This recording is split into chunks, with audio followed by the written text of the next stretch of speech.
Kisah Para Rasul pasal ke-18 ayat yang pertama. Kemudian Paulus meninggalkan Athena lalu pergi ke Korintus. Di Korintus ia berjumpa dengan seorang Yahudi bernama Aquila yang berasal dari Pontus. Ia baru datang dari Italia dengan Priscilla istrinya karena Kaisar Claudius telah memerintahkan supaya semua orang Yahudi meninggalkan Roma. Paulus singgah ke rumah mereka. Dan karena mereka melakukan pekerjaan yang sama, ia tinggal bersama-sama dengan mereka. Mereka bekerja bersama-sama karena mereka sama-sama tukang kemah. Dan setiap hari Sabat Paulus berbicara dalam rumah ibadat dan berusaha meyakinkan orang-orang Yahudi dan orang-orang Yunani. Ketika Silas dan Timotius datang dari Makedonia, Paulus dengan sepenuhnya dapat memberitakan firman di mana ia memberi kesaksian kepada orang-orang Yahudi bahwa Yesus adalah Mesias.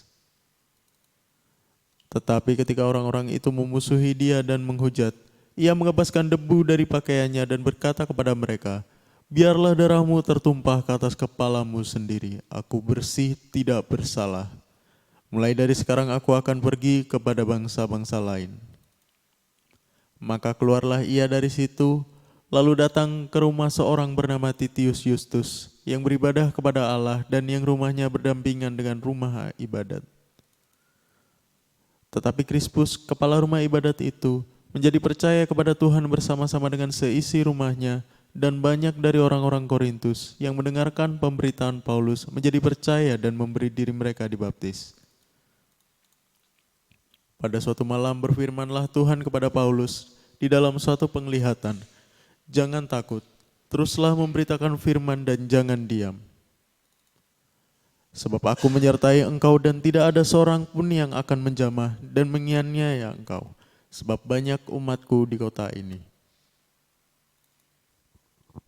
Maka tinggallah Paulus di situ selama 1 tahun 6 bulan dan ia mengajarkan firman Allah di tengah-tengah mereka. Akan tetapi setelah Galio menjadi gubernur di Akhaya, bangkitlah orang-orang Yahudi bersama-sama melawan Paulus lalu membawa dia ke depan pengadilan. Kata mereka, "Ia ini berusaha meyakinkan orang untuk beribadah kepada Allah dengan jalan yang bertentangan dengan hukum Taurat." Ketika Paulus hendak mulai berbicara, berkatalah Galio kepada orang-orang Yahudi itu, "Hai orang-orang Yahudi, jika sekiranya dakwaanmu mengenai suatu pelanggaran atau kejahatan, sudahlah sepatutnya aku menerima perkaramu.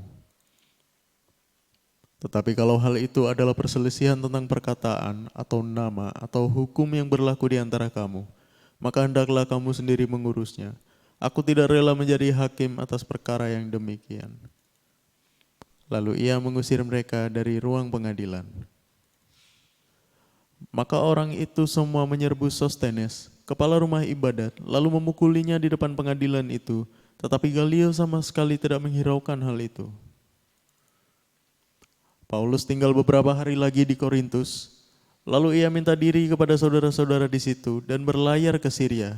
Sesudah ia mencukur rambutnya di Kengkrea karena ia telah bernazar. Priscilla dan Aquila menyertai dia. Lalu sampailah mereka di Efesus. Paulus meninggalkan Priscilla dan Aquila di situ. Ia sendiri masuk ke rumah ibadat dan berbicara dengan orang-orang Yahudi. Mereka minta kepadanya untuk tinggal lebih lama di situ, tetapi ia tidak mengabulkannya. Ia minta diri dan berkata, "Aku akan kembali kepada kamu jika Allah menghendakinya." Lalu bertolaklah ia dari Efesus. Ia sampai di Kaisarea dan setelah naik ke darat dan memberi salam kepada jemaat, ia berangkat ke Antiokhia. Setelah beberapa hari lamanya ia tinggal di situ, ia berangkat pula lalu menjelajahi seluruh tanah Galatia dan Frigia untuk meneguhkan hati semua murid. Sementara itu datanglah ke Efesus seorang Yahudi bernama Apolos yang berasal dari Alexandria. Ia seorang yang fasih berbicara dan sangat mahir dalam soal-soal kitab suci. Ia telah menerima pengajaran dalam jalan Tuhan. Dengan bersemangat ia berbicara dan dengan teliti ia mengajar tentang Yesus, tetapi ia hanya mengetahui baptisan Yohanes. Ia mulai mengajar dengan berani di rumah ibadat, tetapi setelah Priscilla dan Aquila mendengarnya, mereka membawa dia ke rumah mereka dan dengan teliti menjelaskan kepadanya jalan Allah. karena Apolos ingin menyeberang dia ke Akaya. Saudara-saudara di Efesus mengirim surat kepada murid-murid di situ supaya mereka menyambut dia setidaknya di Akaya, maka ia oleh kasih karunia Allah menjadi seorang yang sangat berguna bagi orang-orang yang percaya. Sebab dengan tak jemu-jemunya ia membantah orang-orang Yahudi di muka umum dan membuktikan dari kitab suci bahwa Yesus adalah Mesias. Oke, shalom semuanya. God bless ya, Tuhan Yesus memberkati. Di episode yang lalu kita sudah belajar bagaimana kita berada di dalam jalan Tuhan. Kita jangan berada di jalan yang bukan jalan Tuhan, bukan di waktu yang Tuhan tentukan. Sebagai contoh tentang Daud, episode yang lalu kita bicara dengan kuat tentang hal ini. Lalu ada contoh lagi dengan Musa, di mana Musa gagal membawa anak-anaknya menjadi seseorang yang rohani. Apa yang Tuhan kerjakan di dalam dirinya. Lalu kita ketemu lagi dengan yang namanya Abraham, di mana Abraham akhirnya melahirkan Ismail, di mana Abraham akhirnya cuman memberikan roti dan air untuk Ismail dan Hagar ibunya menyeberang padang gurun. Betapa kejamnya Abraham. Betapa Abraham memandang Hagar itu rendah. Perempuan yang ditidurin dia sampai punya anak yang hidup bersama dia. Karena Sarah akhirnya tidak birahi lagi terhadap Abraham. Itu ditulis di Alkitab. Yang diawali Abraham itu sebelum berangkat malah berbicara, bikin perjanjian terhadap istrinya. Kalau nanti kamu diingini laki-laki lain, aku serahkan kamu. Coba saudara bayangkan kalau kejadian itu hari ini. Saya teringat ada seseorang pada waktu itu di berita, ya, di mana ditangkap oleh aparat karena menjual istrinya menjadi PSK atau pelacur di sebuah hotel. Kemudian laki-laki ini ditangkap, istrinya ditangkap, laki-laki ini ditangkap, laki-laki ini dijeblosin ke penjara, di sel. Lalu di dalam sel itu ada seorang teman saya, saudaraku. Teman ini yang bercerita, tahu enggak Pak, yang si A itu, yang rame di media. Oh iya, itu kan ditangkap Kak, karena jual istri di hotel. Iya, tahu enggak apa yang terjadi di penjara? Anak itu dipukulin sama orang-orang di penjara karena mereka dianggap melanggar hukum atau undang-undang. Mereka bicara gini Pak, kami ini sampai hari ini seperti ini karena kami berjuang untuk keluarga. Kamu jual istri, pecat kurang ajarnya, kamu dipukulin saudaraku. Tapi sama teman saya itu ditutupin. Agak dibela dengan cara, udah biarin aku aja yang mukul, pura-pura. Gitu. Tapi padahal itu enggak keras-keras amat. Dibenci sama orang-orang yang melanggar aturan atau orang-orang didapati yang didakwakan atau dituduhkan berbuat jahat. Kalau oleh bilang orang di penjara itu orang jahat kan gitu. Enggak semua orang di penjara itu jahat. Terjebak bisa dan sebagainya. Tetapi laki-laki ini dituduhkan jahat. Karena jual istri oleh orang-orang yang dituduhkan jahat. Itulah Abraham. Dan Sarai itu teman main kecil. Sarai itu masih saudara banget, lain bapak. Sarai itu diinginkan semua laki-laki, tua aja masih diinginin loh. Coba bayangin, diinginin bukan orang sembarangan, raja. Tapi Abraham gak pernah menghargai apa yang dia miliki. Malah memandang rendah. Seringkali banyak kali dosa diawali oleh karena kita tidak menghargai apa yang Allah beri. Merendahkan apa yang Allah beri. Kehidupan yang Allah beri. Pasangan yang Allah beri. Harta milik yang Allah beri. Selalu dibandingkan dengan orang lain punya. Pelayanan yang Allah beri dibandingkan dengan orang yang diberikan pelayanan yang lain. Kekayaan tubuh Kristus. Nggak mungkin kelingking ini berwarna hitam seperti rambut. Nggak mungkin rambut itu segede kelingking. Rambut itu kecil banyak menjadi mahkota. Kelingking ini menjadi telapak tangan, jari-jari tangan untuk mengambil sesuatu. Kalau rambut jadi mahkota walaupun kecil. Itulah cara Allah menata ciptaannya. Itulah cara Allah menyajikan hidangan di dalam kehidupan setiap anak-anaknya. Garam itu kecil, kalau udah masuk ke air cair nggak kelihatan, tapi hasilnya asin. Daging itu besar, tapi nggak ada rasa. Semua punya fungsi. Nggak ada yang rendah, nggak ada yang hina, nggak ada yang kecil, nggak ada yang besar. Sehingga kita harus menghargai apa yang Allah beri. Oleh karena kita menghargai diri kita akan menghargai orang lain. Itu penting saudaraku. Kita nggak akan minder munduk-munduk menjilat orang yang lebih dari kita. Kita nggak akan mau ditindas, kita punya harga. Kita pahlawan Tuhan, kita anak Tuhan. Ada rasa iman dan percaya diri. Berbicara apa adanya, bergaul sama rata. Abraham tidak. Itulah sisi gelap Abraham. Yang sampai akhir hidup dia itu terjadi. Yang membuat akhirnya anak cucunya dibawa kepada namanya diperbudak di Mesir. Loh, ketemu Ishak dengan Esau.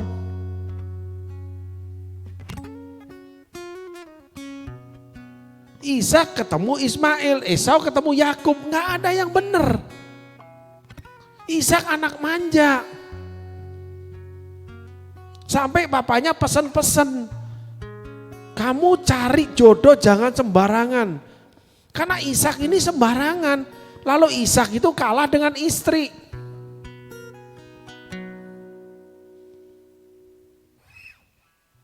Karena Abraham akhirnya dengan Sarai kalah dengan istri. Karena diempanin perempuan, diempanin hidup yang enak. Laki-laki kalau mau diempanin yang enak dengan istrinya yang berjerih payah lelah, bukan seorang pejuang, dia akan menjadi seperti Abraham. Suami yang takut istri, suami yang diatur istri. Jadi segala sesuatu ketika istri bicara akhirnya manut. Tidak bisa membuat ketetapan yang kuat, nggak bisa kita begini. Takut berantem sama istri karena takut kehilangan yang enak, yang nyaman dari istri. Alasannya satu, nggak mau ribut Pak. Nggak begitu. Apakah Allah tidak pernah ribut dengan kita, termasuk hamba-hamba tokoh-tokoh Alkitab? Allah ribut, Allah marah loh. Ketika terjadi ketidakcocokan. Tapi hati-hati. Kalau suami manut terus hati-hati. Tongkat kepemimpinan keluarga, tongkat komando keluarga di tangan siapa nih? Dan itu pelanggaran Alkitab. Hai istri-istri tunduk terhadap suami. Hai suami-suami, kamu yang menyelamatkan tubuh. Suami yang berjuang untuk tubuh. Jangan dibalik, jangan istri yang berjuang. Kalau lihat bukunya Salomo di Kidung Agung, bagaimana Salomo ini merayu perempuan, bukan perempuan yang merayu suami. Enggak. Sarai merayu Abraham, aku kasih kamu nih. Bujangku masih perawan, masih seger, masih montok nih. Walaupun Sarai juga montok. Kenapa? Diingini laki-laki lain, raja lagi. Sarai udah gak birahi dari suami. Tapi ketika ditawarkan kepada raja, dia mau loh. Berarti dia ada birahi dalam laki-laki toh, tidak birahi dalam suami, itulah perselingkuhan. Yang dimulai dari hati, karena nggak ada penghargaan terhadap suami, karena suami lemah. Suami yang diempanin terus oleh istri. Seluruh pendapat istri, ya udah, nggak bisa. Pemimpin itu suami yang menyelamatkan tubuh. Sehingga Paulus di dalam pelayanan dia, ketika di kisah Galatia, Paulus berdiri, dia dengan terang-terangan menentang Kefas bicara di depan umum. Paulus menjadi kepala, menjadi pemimpin daripada orang-orang yang dimenangkan dalam pelayanan dia. Dalam kepemimpinan dia, pengikut-pengikut Paulus. Karena Paulus tulis, pengikut Apolos, pengikut Kefas, pengikut Paulus. Baca itu saudaraku. Sehingga ketika Petrus datang ke Galatia, diajak makan oleh Paulus, duduk makan bersama murid-muridnya yang bukan orang Yahudi. Karena pelayanannya bukan untuk orang Yahudi. Itu ketetapan Allah. Nah, ketika saudara-saudara Yakobus datang, yang namanya Petrus itu pindah meja, nggak mau duduk makan bersama. Karena kebiasaan adat istiadat Yahudi bukan firman Allah, orang Yahudi nggak boleh duduk makan bersama dengan di luar Yahudi. Paulus melihat itu langsung protes karena dia kepala, dia pemimpin, dia menyelamatkan tubuh. Suami harus ambil alih kendali ketika segala sesuatu tidak sesuai. Khususnya dengan kebenaran. Enggak terus iya aja, istri ngomong diem. Saya melihat beberapa kali, beberapa keadaan, beberapa orang. Ketika istri udah ngomong, yang suami diem. Bahkan suami ngomong, istri melotot. Suami diem. Loh ini pemimpinnya yang mana? Bahkan dalam pertemuan daripada para hamba-hamba Tuhan loh, saudaraku. Ini pelanggaran Alkitab.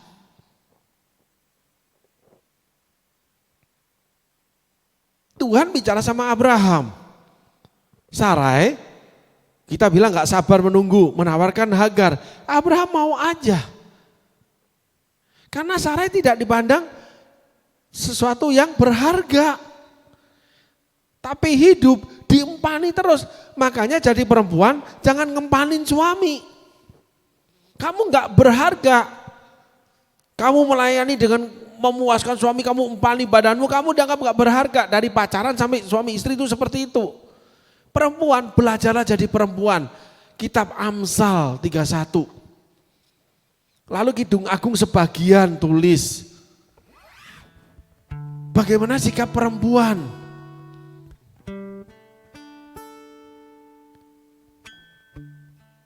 Kalau bahasa saya cuma satu yang saya pelajari, kejarlah daku kau kutangkap. Itu sikap perempuan. Kalau kamu ngempanin suamimu terus, kamu dipandang rendah sama suami. Sehingga dalam rumah tangga harus ada fight pada posisinya. Abraham terima aja dari Sarai. Karena Sarai disuruh menyerahkan diri ke laki-laki lain mau. Ngempanin diri dia dengan kesalahan suami. Akhirnya nggak dipandang berharga sama suami. Suami nggak dipandang berharga karena mau diempanin sama istri. Sehingga tidak punya harga kita ini. Orang kalau diempani terus, dibantu terus, ditolong terus, dia tidak ada harganya dengan orang yang nolong. Nggak dipandang berharga dia. Ketika kamu ditolong, akhirnya suatu hari kamu menolong orang lain, orang yang menolong kamu ngomong, luar biasa ya kamu ya. Dulu kamu kekurangan, sekarang kamu memberi. Dulu kamu aku ajar, sekarang kamu mengajar orang banyak. Pintar kamu, luar biasa ya. Bahkan kamu bisa melebihi saya loh. Kamu ngajar di mana-mana, muridmu banyak. Dulu kamu kerja sama saya sebagai sales, sebagai apapun. Akhirnya kamu punya usaha sendiri, kamu punya sales sekian banyak, ribuan. Sedang saya cuma punya sales beberapa orang. Jadi orang yang pernah jadi bosmu kagum sama kamu. Karena kamu tidak ngempanin diri sama dia. Kamu mengembangkan diri. Setiap orang harus menghargai, menerima dalam dirinya ini, keberadaan dirinya itu harus ada nilainya buat dia. Dan itu harus ditambahkan untuk berkembang saudaraku. Tambahkanlah pada imanmu salah satunya pengetahuan ditulis. Itu kitab Petrus yang tulis. Kasih terhadap saudara dan sebagainya. Di dalamnya ada pengetahuan, ada namanya ketekunan. Jadi manusia enggak cuma apa adanya, apalagi orang-orang melayani Tuhan. Sehingga istri saya sering dapati kerja sana sini banting tulang bahkan sampai minggu itu kerja. Sementara suami perut segede yang namanya galon aqua, bola basket. Tapi berstatuskan hamba Tuhan. Istri capek luar biasa. Apakah itu kehendak Tuhan? Kalau kamu katakan itu penolong, itu bukan menolong. Kamu merampok kehidupan istrimu. Kamu merampas kebahagiaan istrimu. Itulah Abraham. Abraham melayani Tuhan. Istrinya enggak karuan sampai ditiduri laki-laki lain mau. Makanya istrimu jadi galak sama kamu, meniduri istri, ditiduri orang lain. Dan sebagainya. Kenapa? Kesalahan. Menghargai diri. Jadi kalau ingin dihargai, kamu harus berkompetisi. Kamu harus menyatakan value-nya kamu. Bahwa kamu orang yang mampu di dalam hal A, B, C, D. Sehingga saya mampu melakukan A, B, C, D. Termasuk di dalam keluarga.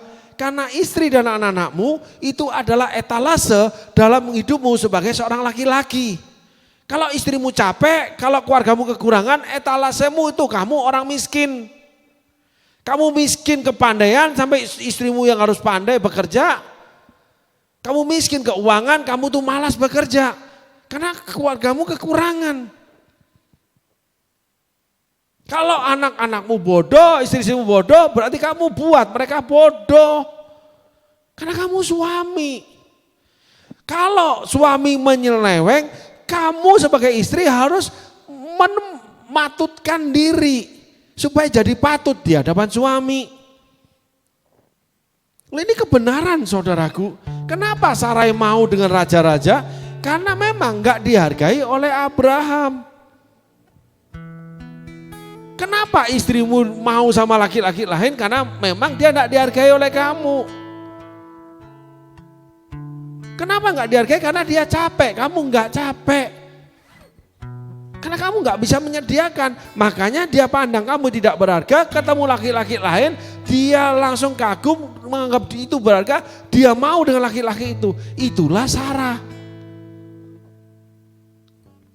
Oleh kenapa? Tidak membangun pengetahuan. Tidak tekun berjuang. Itulah Daud jatuh dengan Batseba, istri panglimanya. Kalau dia dapat perawan masih dihargai. Sejak itu Yoab memberontak sama dia. Tidak dihargai Daud. Dan banyak pemberontakan termasuk anak-anaknya. Karena papanya melakukan hal yang rendah. Halo. Saul tidak loh.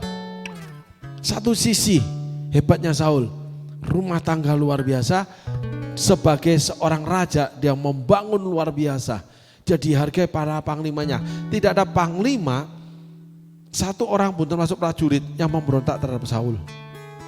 Kalau Daud semuanya memberontak. Berarti Daud tidak dihargai, Saul itu dihargai. Jadi kehidupan saudara menjadi pemimpin, menjadi laki-laki, berharga enggak? Kehidupan saudara sebagai perempuan, sebagai wanita, berharga enggak? Dibutuhkan suami enggak? Saya punya cerita saudaraku yang sangat tragis, yang saya tahu akhirnya ini kebenaran. Waktu saya muda, saya dengan kakak saya bekerja, tinggal di rumah kakak saya ketemu dengan ibu-ibu yang menjadi teman kakak saya nganterin. Kalau kami duduk bersama, istrinya cerita, kamu tahu enggak Lian, itu tuh suamiku itu kemarin baru datang langsung ngajakin sama aku. Aku tuh kesel, marah. Emangnya aku tuh tempat kencing. Waktu itu saya enggak mengerti. Saya cuma mendengar waktu masih saya usia muda. Hari ini saya mengerti. Justru karena suaminya ngajakin berarti suaminya 2 minggu tidak ketemu perempuan. Ketika pulang enggak ngajakin justru itu berarti dia sudah ketemu perempuan. Kalau enggak ketemu perempuan dia enggak mengingini istrinya, enggak rindu dengan istri. Ini kebenaran saudaraku. Ketika anak-anakmu mencari uang sendiri, ketika anak-anakmu cari yang namanya untuk dirinya, sedang mereka masih di dalam pengasuhanmu, kamu enggak mampu memenuhi kebutuhan anakmu. Ketika anakmu diasuh orang lain, kamu tidak menjadi pengasuh yang baik buat anakmu. Ketika istrimu diasuh laki-laki lain, kamu tidak menjadi pemimpin yang baik bagi istrimu. Termasuk laki-laki, ketika dia mendapatkan sesuatu dari perempuan yang lain, kamu tidak menjadi perempuan yang baik bagi suamimu. Suami saya nggak pernah bicara sama saya, berarti kamu bukan pendengar yang baik buat suamimu. Sehingga dia cari pendengar yang lain. Sedang kalian katanya 2 jadi 1. Katanya melayani Tuhan. Katanya hidup di gereja. Lah inilah saudaraku sisi gelap kita. Yang di belakang kita, di punggung kita. Kita melayani Tuhan, kita bacakan firman, khotbah terus. Kita cari uang memberi sama Tuhan. Tapi kita tidak tahu punggung kita ini masih tidak sewarna dengan warnanya Tuhan. Kan kena matahari jadi warnanya Tuhan hitam. Maka Tuhan menyinari punggung kita menjadi hitam, yaitu sewarna dengan Tuhan. Itulah namanya koreksi. Itu namanya teguran. Lalu terjadi pemulihan. Ada seseorang dan beberapa orang yang aktif di gereja, hubungan suami istrinya nggak bisa pulih karena memang menolak. Ada orang melayani di gereja nggak bisa diberkati Tuhan karena memang dia melakukan pelanggaran firman Tuhan. Memakai pelayanan, memakai kegiatan di gereja, memakai memberi kepada Tuhan sebagai selimut menutup menjadi satu warna. Jadi bukan hitam dan putih tapi warna selimut. Kebenaran cuma dipakai buat pakaian menutupi telanjangnya dia yang mempermalukan dia. Itulah Adam dan Hawa. Sehingga orang seperti ini hidup dalam dosa saudaraku. Walaupun saudara duduk di gereja, walaupun saudara melayani khotbah, melawat umat Tuhan, Tuhan lawat umatnya, saudara hidup dalam dosa.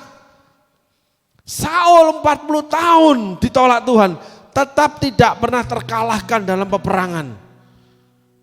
Kau jatuh dalam dosa, menikahi Batseba, memaksakan diri, tetap 40 tahun tidak terkalahkan dalam peperangan. Tapi akibat menikahi Batseba terjadi pertempuran, perebutan kekuasaan. Sampai Salomo pun memerintah, tetap akhirnya anaknya menghadapi perpecahan kerajaan. Dosa melahirkan dosa, dosa mengakibatkan kerusakan. Karena nggak mau diperbaharui. Karena tidak di waktu yang tepat, di tempat yang tepat, tidak sesuai kehendak Tuhan. Waktunya melayani, ya melayani. Waktu bekerja, ya bekerja. Waktu buat keluarga, ya buat keluarga. Musa melayani luar biasa 40 tahun di padang gurun, ketemu Tuhan face to face, muka dengan muka. Bertemu muka dengan muka, tenggelam di dalam kasih-Mu Bapa. Istrinya harus dibawa oleh mertuanya untuk diingetin, ini loh kamu punya istri, punya anak. Dia ngawinin orang Kus. Istri yang dinikahi udah punya beberapa anak, ditinggalin, gak dirawat. Gak ada Musa ngirim makanan, itu gak ada. Bejatnya Musa di sana. Untung Yitro itu mertua yang sabar. Kalau enggak Musa kan dibunuh itu. Anak dikawinin, punya cucu, ditinggalin, nggak pulang-pulang, kawin sama perempuan lain. Coba bayangin sisi gelap Musa. Halo, kenapa Paulus terlepas dari hal seperti itu? Karena Paulus taat mengikut jalan Tuhan. Paulus tetap di tempat di mana Tuhan tetapkan, yaitu Makedonia memanggil, lalu rasul di luar Yahudi. Sehingga ketika dia ketemu dengan Petrus, dia bilang dengan terang-terangan, aku menentang Petrus. Karena itu cuma adat istiadat Yahudi. Nah ini kita ketemu celakanya orang-orang, anak-anak Tuhan, orang mengerti firman, semua pakai sistem gatok kalau orang Jawa bilang, dicocok-cocokin. Loh nggak bisa begitu, kan begini, saya nggak bisa ngampuni suami, saya nggak bisa melayani. Karena gimana bisnis menuntut saya? Kan saya memberi sama gereja. Saya nggak bisa ngampuni suami kan karena suami saya begini. Masalahnya di Alkitab nggak pernah ditulis kan. Nggak ada. Tapi nggak ada. Memang ada kebijaksanaan, ada wisdom. Tapi itu nggak pakai selimut. Itu cuma jalan. Lebih jauh, lebih panjang, tapi tetap menuju namanya koreksi. Akhirnya Daud terkoreksi. Dia nggak pernah lagi mengalami Batseba. Abraham 2 kali. Musa harus diantar oleh Yitro. Sehingga kita mengikut Tuhan itu saudaraku, ada beberapa hal di mana ada satu hal, kita harus siap terima matahari itu berada di belakang kita, lalu menerangi punggung kita, tapi jalan kita tetap menuju ke tujuan Tuhan. Ketika di belakang kita, panas punggung kita, kita dikoreksi untuk dipulihkan. Kalau nggak mau terima koreksi, kita berbalik menghadap ke barat. Kita nggak pernah sampai di namanya kota tujuan. Kita kembali ke tempat tujuan awal. Sehingga banyak anak-anak Tuhan, hamba-hamba Tuhan yang hidupnya kembali ke awal. Maju mundur kayak setrikaan. Mari saudaraku, hari ini kita belajar dari Paulus. Bagaimana Paulus, seseorang yang taat, sehingga melahirkan Aquila Priscilla. Paulus melahirkan Timotius, Titus dan sebagainya. Paulus melaju menuju Makedonia, masuk ke Korintus. Ditentang, dia berjalan terus sehingga dia menyelesaikan panggilannya. Hari ini kita belajar bagaimana memenuhi panggilan, ikut di dalam berjalan bersama Tuhan. Tapi kita memulainya dengan cerita-cerita tokoh-tokoh Alkitab, di mana banyak kesalahan-kesalahan yang dibuat, lubang-lubang hitam, yang di mana butuh koreksi walaupun kita berjalan bersama Tuhan. Kita harus di waktu yang tepat, di tempat yang tepat. Kita harus berbalik dari segala kesalahan. Lalu kita juga siap untuk disalahkan Tuhan, dikoreksi.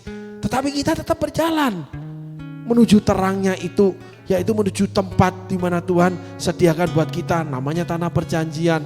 Tetapi di dalam perjalanan kita jangan menjadi Daud. Ketika udah menang terus, udah enggak terkalahkan, kita enggak mau pergi berperang, enggak di dalam waktu Tuhan, enggak mau pelayanan, enggak mau ini itu. Segala sesuatu tentang Tuhan, enggak berdoa lagi, ngantuk capek karena kerja. Maka iblis akan tunggu kejatuhan saudara. Saudara akan bertemu Batseba. Lalu saudara meninggalkan kewajiban saudara atas nama pelayanan.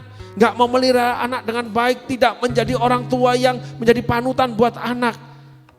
Saudara menjadi Musa. Anak-anaknya gak bisa jadi seperti Musa. Karena gak ada figur bapaknya.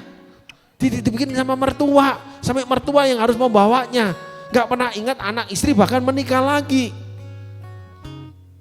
Lalu seperti Abraham yang dimana terus berjalan ikut Tuhan, tetapi maunya dilayani, diempani, dibuat enak, nggak berjuang. Sehingga Sarah yang harus menyelesaikan, semuanya harus dilayani, dirawat dan sebagainya. Semua istri yang melakukannya, istri yang memutuskan. Saudara menjadi Abraham, saudara melakukan kejahatan terhadap istri. Demikian juga istri yang terus ngempanin suami. Saudara tidak akan dihargai suami. Saudara menjadi babu, pembantu, yang salah benar tetap disalahin. Saudara menjadi orang salah terus di hadapan suami. Saudara tidak punya value, tidak punya nilai. Sehingga saudara mengerjakan segala sesuatu, suami itu begitu cuman ngomong, Tuhan bicara. Gak melakukan banyak hal, sampai perut itu seperti membawa galon. Istri muntang panting, tumpang tindih. Memenuhi kebutuhan keluarga. Semua harus mama, semua harus mami. Gara-gara melayani Tuhan. Apakah Alkitab menyingkirkan kewajiban kita sebagai suami karena melayani Tuhan? Gak ada. Bahkan ada aturan sebagai suami. Yang salah satunya tadi kita bicarakan menyelamatkan tubuh. Bahkan ditulis 1 Timotius 5 ayat 8, barang siapa tidak memeliharakan sanak keluarganya, apalagi seisi rumahnya, dia itu murtad dan lebih jahat daripada orang tidak beriman. 1 Timotius 5 ayat 8. Walaupun kamu melayani Tuhan, walaupun kamu menjadi hamba Tuhan, walaupun kamu menghidupkan orang mati, Tuhan gak bisa membenarkan kamu terhadap keluargamu.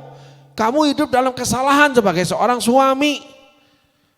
Semuanya harus istri yang ngerjakan. Amin saudaraku. Mari hari ini kita belajar. Kita betul-betul mengikuti panutan Alkitab. Sebisa-bisanya walaupun gak sempurna. Seluruh tokoh yang disebutkan itu orang-orang yang dihormati, dihargai Tuhan.